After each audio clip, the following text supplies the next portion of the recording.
Arise now, ye Pikmin, ye plants who yet bloom.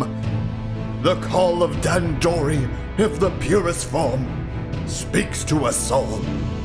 Redwin, warlock of the crackling cauldron, the ever-chilling Frostborn, Humphrey, the poisonous companion, the loathsome Rock-Eater, and Sir Pikminian Ofnir, the all-purple, and 5 others, whose Dandori will rise yet again. Salutations from the Dapper Pancake, and today we find out what would happen if Pikmin were in the world of Elden Ring. Yes, I'm combining 2 of my favorite games into one video, but trust me, they are similar. Hello class, today I'm going to tell you the similarities of Pikmin and Elden Ring. They both have bosses, dogs, they're similar, I swear. The point of this video is to see if we can make the lovely Pikmin into strong and worthy tarnish in the lands between. Okay. Obviously, if I was going for a lore accurate Pikmin, they would all have fist weapons and be naked. Video over. Let's go, boys! But that would be lame. So I thought it would be fun to theorize how powerful the Pikmin would be and what their builds would be in Elden Ring. Let me explain. I will go through 8 of the 9 Pikmin, thus being red, yellow, blue, purple, white, rock, winged, and ice, explaining their builds and how to obtain said build, all leading to a battle with Market, the Fell Omen, which is known as the first true skill check of Elden Ring. With all that being said, let the Pikmin change to thy tarnish. Ha! Look at this handsome tarnish. Oh, I'm drooling a little. Oh. Starting with the Red Pikmin, also known as Redwin, the warlock of the crackling cauldron. The build of choice is a pure faith build with the power of fire. Weapon of choice is the longsword. I knew going into this exactly what I needed to make this build work, so let's get to it. Immediately went to go get Ochi. From there, I made a beeline to Caleb, also known as West Pennsylvania. On the way, I picked up the Flask of Wondrous Physique, for it will be of use later. The same goes for the Rot View Balcony Side of Grace. I then made it to Radahn's castle, grabbed the Ash of War Flaming Strike, which was one of the 2 things I needed, but then I gained my first death. I did realize to make this build actually work, I would need to get the longsword and a seal to use fire incantations. So what better way to get runes than to fight my friend Senni, also known as the Tree Sentinel, which is also known as the Rites of Passage. My first run was good, until I died. And then again, and again, and again. Until I realized I forgot to put Flaming Strike on and won the next attempt. From there, I bought my weapon of choice, the longsword, and the finger seal, and the 2 incantations I would use for Redwin. I then went back to Radahn's castle, died, and got the Red Hot Wet Blade, which allows me to turn my longsword into a flame art longsword, which gets some pretty decent face scaling. I then traveled back to the Rot View Balcony to fight an Erdtree avatar. Due to these guys being weak to fire, I knew it was a doable fight. Only problem being I was underleveled and, you guessed it, died. But I got him on my second attempt, and got both the Flame Shrouding Crack tier and the Green Burst Crystal tier. Both of these will be used in my flask. Alright, market time. With everything I had at my disposal, this fight was pretty free. All I needed to do was get my Flaming Strike buff off, and the rest was history. With all that being said, the Red Pikmin does a superb job. I feel most of the setup took longer because I was a little out of practice from Elden Ring, but I digress. Next up was Bale, Soul of the Submerged Castle. The blue Pikmin is an intelligence and dexterity build, leaning into its powerful water spells and water soul katana. First, the katana. I went ahead and got Ochi and headed to the Death Touch Catacombs, which is close to Margit but requires a slight detour. Here is where I got my weapon of choice. The only problem now are the stats required to wield it. For all the Pikmin runs, my keepsake of choice was the Lands Between rune, which gives me an easy 3000 runes at the start, for I used that to level up. But I needed more levels, unfortunately. However, I knew just the boss. In order to learn and apply our soul buff to the blue Pikmin's katana, we first needed to defeat Pumpkinhead, which was an easy fight. To which we could learn sorceries from Selen. The Scholar's Armament is the main one we're looking at here. Then we head all the way over to the Weaving Peninsula to take down a demi-human queen to get her staff so we can actually use spells. However, we are still 2 levels below before being able to use the spell. Therefore, it's Rite of Passage time! Senni went pretty well this time. We only died once compared to the Red Pikmin. The Uchi Katana is just that good. With the Rite of Passage righted, I was able to put 2 points into Intelligence and 2 remaining points into Vigor. Okay, Margit time. I'm not gonna lie, this time Margit was a little close. Since blue didn't have as many opportunities to get more flask charges, I had to be a bit more careful. However, the Ash of War mixed with the passive bleed buildup on the weapon, I was able to finish the fight before going down due to a lack of resources. The blue Pikmin's build is definitely more demanding, but once you get it going, I strongly believe it will be one of the greats. Plus, katanas in this game are just so freaking good. Next on the list is the lovely yellow Pikmin, also known as Shocksong Ymir, rocking a pure dexterity build with lightning. Shock you. Since yellow Pikmin are the best diggers when compared to other Pikmin, it's only natural that their weapon of choice is the pickaxe, with a little bit of lightning. Onward to the setup. Before getting Ochi, we headed to the Limgrave ruins to grind for the pickaxe, to which we got relatively quickly. Very nice. Okay, so the setup for this Pikmin is, well, bad. I'm only going to explain this once. Try to keep up, okay? So I headed towards the forest to get the first half of the Dectus Medallion. Forgot the grace, died, had to run again. Get the first half, then headed to Galen. Forgot the grace, died again. Ran back, yet again. Went all the way to the Dragon Barrel to get the second half. But wait, there's more! Backtrack all the way to Limgrave. Head to Hyukin Hogwarts just to make it into the Grand Lift of Dectus. Only to then run all the way through Altus Plateau, dodge Senny and Senny Jr., dodge a frackin' gargoyle, continue down the road to defeat a stupid bug, and almost died again in the process. All of this for an Ash of War lightning strike. I feel like I lost years off my life after this one.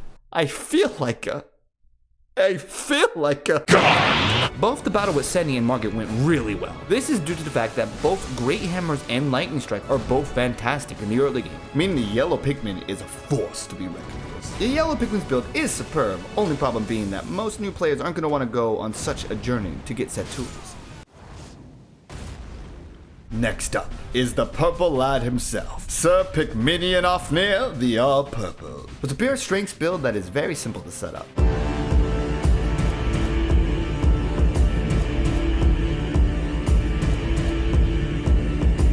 So let's get Ochi, head to the forest, and get our Ash of War, Ground Slam, as well as the Large Club. These two things together suit a purple Pikmin way too well. I mean, look! Oh yeah, it's done. Since the purple Pikmin's kit is obtainable without leaving Limgrave, nothing is going to be too broken. Except it is, for different reasons. You see, purple Pikmin is at a slight disadvantage compared to the others since Ground Slam, to my knowledge, scales off of the weapon level and nothing else. Therefore, a heavy attack can do more damage than the skill itself. However, the skill can do a lot more stance damage, breaking the enemy's stance much quicker than other Pikmin. So not only was it the easiest to set up, but it could make the market fight kind of a joke if you plan properly.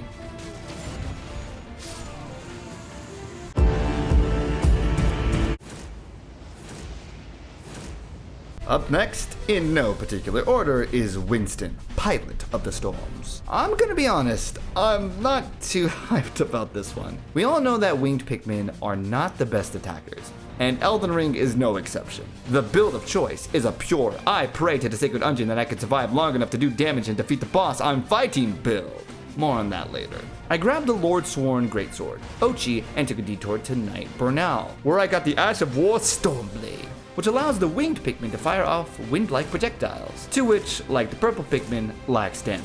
While the Ground Slam makes up for it with its stance damage, Stormblade doesn't. I tried to make it work so much in the fight with Senny, but it just wasn't happening. It took me a few tries before I took Senny down. I know under the right conditions, Stormblade can be fantastic, but this early in the game, it's just not cutting it.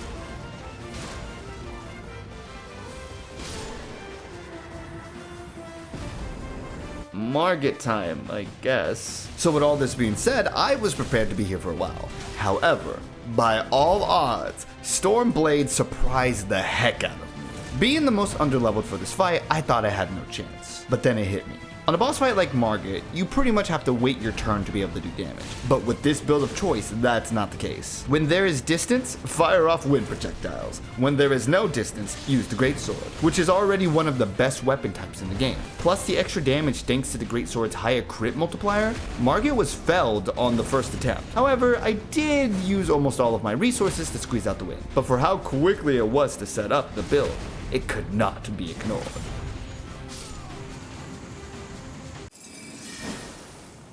The ever-chilling Frostboard is up next, and it was going to either be really good or really bad. For starters, this is going to be a Frost build.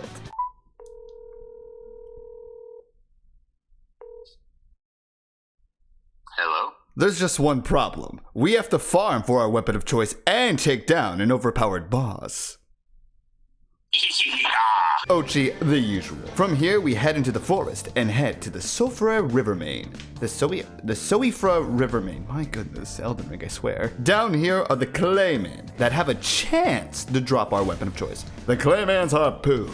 What makes this farm much harder is the fact that a single Clayman can two-shot us if we're not careful, and it takes a bit to take one down. On top of that, the Claymen can group up if they catch wind of what I'm doing and move together like a mid-2000s boy band. Now join me as I commit to this torture for Rock and Stone. This is the part of the video where I was gonna do this is me editing video, future dab. I'm very tired. This is the part where I was gonna do like a time lapse of me grinding for the weapon. It took 30 minutes. Let's just not even show this part of the video. There's no point. I'm freaking tired. 30 minutes later, we got one. Due to all the runes we got fighting the Clayman, leveling up to meet the weapon requirements was not going to be a problem. However, we are just Pikmin. Time to become Ice Pikmin. In order to do so, we must fight a certain boss in Rail Lucaria. The bad news is we will be underleveled, thus meaning we could be 1 to 2 shot. Good news, the boss's attack pattern isn't too complex. Therefore, we can... Oh, come on! We can take him out with ease, which gives us the Ash of War Ice Spear. Now the Ice Pikmin is here, and watch as it destroys everything. You see, in Pikmin 4, Ice Pikmin are broken because they could freeze enemies and allow you to do more damage. The same applies here, only they don't stop when freezing, they get frostbitten, which causes enemies to take 20% more damage. You take that, a skill that does good damage to both an enemy's stance and health, and you got yourself a perfect combo.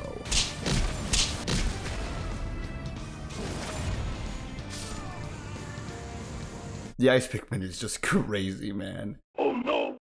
Next up is Humphrey, the Poisonous Companion. Rocking a poison build, obviously. While we do need to go to Caelid yet again, I don't think the setup's gonna be all that bad. We head to a trapped chest, which teleports us instantly to where we want to be. Escape the mine and take down the bug to get Poisonous Mist. From here, we will get transported to the Round Table Hold, where we will buy the Scimitar, our weapon of choice. Now I have to say, on paper, poison sounds good.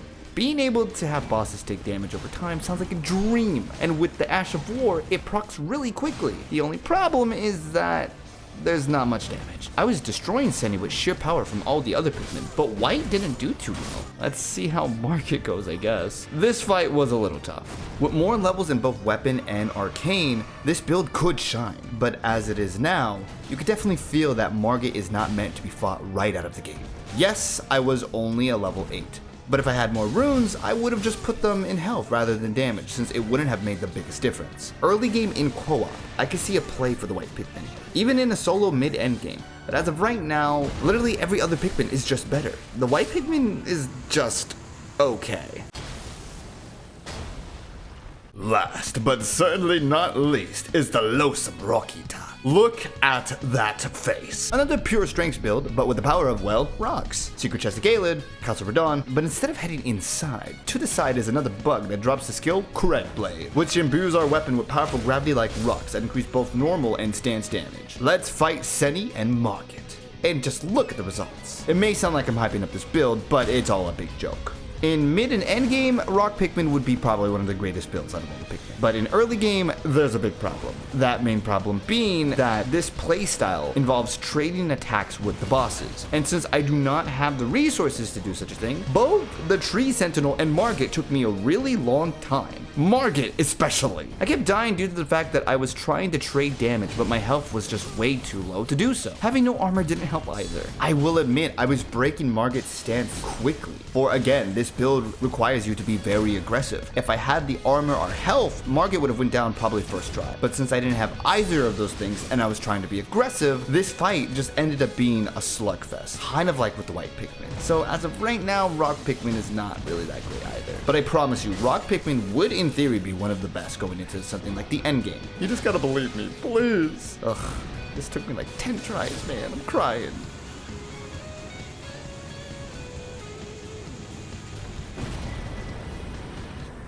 You know, you struggled with rock Pikmin, but that sounds like it's just a Dandori issue. I don't think it is. I think just not having armor or enough health Hashtag not Dandori. Man at legs, please. Hey, No, don't you dare say it. No, man at legs, no. I have a gun. Well, there you have it. Now you know what it's like for a Pikmin to be in the world of Elden Ring. Obviously, I know there were super easy ways to improve all of these builds, but I wanted to give myself a slight challenge and beat Margit as fast as possible. Go ahead and leave a comment down below telling me what your favorite Pikmin was, from its handsome design to its build. With all that being said, there is one question that still remains. We know Pikmin can exist in the lands between, but can they truly become Elden Lords? Stay dapper!